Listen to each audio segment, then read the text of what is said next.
Mafia Mukhtar Ansari के बेटे और मऊ सदर से सुभाषपा के विधायक अब्बास अंसारी को हीट स्पीच मामले में दोषी करार दिया गया है। अब मऊ का एमपी एमएलए कोर्ट ने उन्हें मंसूर अंसारी को 2 साल की सजा सुनाई है, साथ ही 2000 रुपए का जुर्माना भी लगा है। कोर्ट में सजा के ऐलान के बाद अब्बास अंसारी ने तय किया कि वे मऊ के सीजेएम कोर्ट के फैसले के खिलाफ हाई कोर्ट का दरवाजा खटखटाएंगे।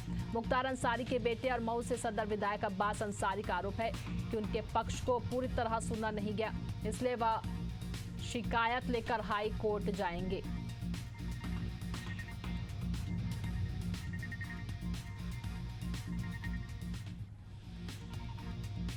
तो बता दें आपको, सजा सुनाई है जिसमें 3000 का जुर्माना भी लगा है।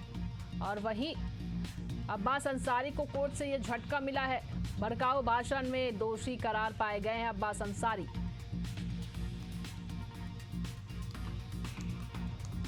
चलिए ज्यादा जानकारी के साथ संजय हमारे सहयोगी हमारे साथ जुड़ गए हैं। संजय, ये सजा सुनाई गई है, साथ ही जुर्माना भी लगा है, पूरी जानकारी आपसे जानना चाहेंगे। भड़काऊ बयान को लेकर उन्हें ये सजा सुनाई गई है। जी अनिता जी, बिल्कुल बता दें कि मुख्तार अंसारी के बेटे अब्बास अंसारी के ऊपर एमपी एमएलए कोर्ट ने किस प्रकार से सजा सुनाया है। 2 साल की उनको सजा हुई है, 3000 की जुर्माना लगाया गया है। ये पूरा मामला 22 मार्च 2022 के विधानसभा चुनाव का है, जब प्रचार के दौरान जो मुख्तार अंसारी के बेटे थे अब्बास अंसारी ने प्रशासनिक अधिकारियों को खुले मंच से धमकी दी थी। इस बयान के बाद राजनीतिक हलकों में बवाल मच गया था और उसके बाद है इस चीज का मुकदमा इनके ऊपर दर्ज किया गया था। आज का वो दिन है कि मऊ जनपद जो स्थित है एमपी एमएलए स्पेशल कोर्ट है यानी कि सीजेएम कोर्ट ने इस मामले का फैसला सुनाते हुए अब्बास अंसारी को दोषी करार दिया है। इसके अलावा भारतीय दंड संहिता की धारा 120 भी आपराधिक षड्यंत्र के तहत अब्बास अंसारी और उनके सहयोगी जो थे उस वक्त मंसूर अंसारी को 6 महीने की सजा और 1000 का जुर्माना लगाया है। कोर्ट ने अपने फैसले में अब्बास अंसारी सहित 2 लोगों को दोषी करार दिया है। अब यह निर्णय मुख्य न्यायिक मजिस्ट्रेट केटी सिंह जो थे वो सुनवाई कर रहे थे इस पूरे मामले की, उन्होंने ये बड़ा फैसला दिया है, जिसके बाद उत्तर प्रदेश की सियासी गलियारों में एक बार फिर से हलचल मच गई है। मुख्तार अंसारी की बेटे हैं अब्बास अंसारी और उन्होंने जिस प्रकार के शब्दों का उस समय चयन किया था, जिस प्रकार का हेट स्पीच दिया था उन्होंने जनता के सामने, खासकर प्रशासनिक अधिकारियों को लेकर कि जब आप रुके रहिएगा, ट्रांसफर आपकी जब तक नहीं होगी, जब तक हमारी सरकार नहीं जाती, अगर हमारी सरकार बनेगी तो उसके बाद हम आपको देख लेंगे। क्योंकि सरकार बदलने पर उनका कहने का मतलब साफ तौर पे ये था कि जो अधिकारिक हैं जो वो कहीं ना कहीं गलत कर रहे हैं, उनका ऐसा मानना था, इसलिए उन्होंने इस तरीके का बयानबाजी किया था। लेकिन 22 मार्च के दिन उनके ऊपर हेट स्पीच को लेकर मुकदमा दर्ज किया था। आज उसका बड़ा फैसला आया है। अब देखने वाली बात यह होगी कि अब्बास अंसारी इसके आगे कहां वो जाते हैं, किस कोर्ट का रुख करते हैं और कैसी उनकी स्थिति होती है।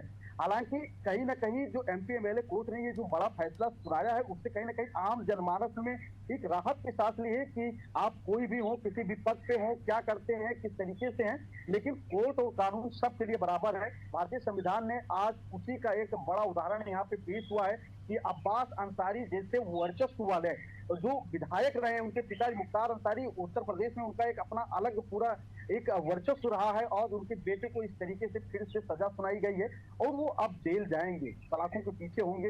हालांकि अभी वो हाई कोर्ट या किसी अन्य कोर्ट का रुख कर सकते हैं इससे रियायत के लिए, लेकिन देखने वाली बात यह होगी कि आगे क्या कुछ होता है। लेकिन आज ये बड़ी कार्रवाई उनके ऊपर एमपी एमएलए कोर्ट के द्वारा की गई है।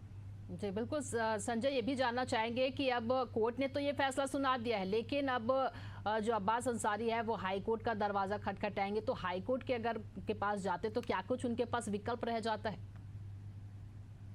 देखिए, ऑप्शन के तौर पे हाई कोर्ट वो जाएंगे, लेकिन इतना उनके पास विकल्प बचा नहीं है। शायद एमपी एमएलए कोर्ट में साफ तौर पे जो उनके एविडेंस थे, वो साक्ष्य थे वो उनके सीधा रखा गया है, क्योंकि वो सीधे तरीके से एक आपत्तिजनक शब्दों का इस्तेमाल कर रहे थे, तो वो कहीं भी जाए बचने वाले नहीं है, ऐसा कहा जा रहा है। और लोग कह रहे हैं कि जिस प्रकार की भाषा का उन्होंने अमर्यादित भाषा का उपयोग किया था, क्योंकि शब्दों की गरिमा की मर्यादा की प्रकाष्ठा को उन्होंने पार किया था उस वक्त, और ये कहा था कि हम देख लेंगे, सीधा सीधा एक तौर पे देखा जाए तो खुली धमकी दी थी।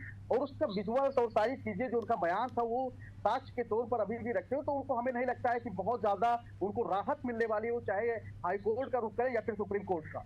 जी बिल्कुल, देखने वाली बात होगी कि अब हालांकि कोर्ट से ये फैसला तो सुनाया गया है और अब वो हाई कोर्ट पे भी जाएंगे, तो देखने वाली बात होगी कि क्या कुछ आगे हाई कोर्ट भी इसमें निर्णय लेता है। तमाम जानकारी के लिए संजय आपका बहुत बहुत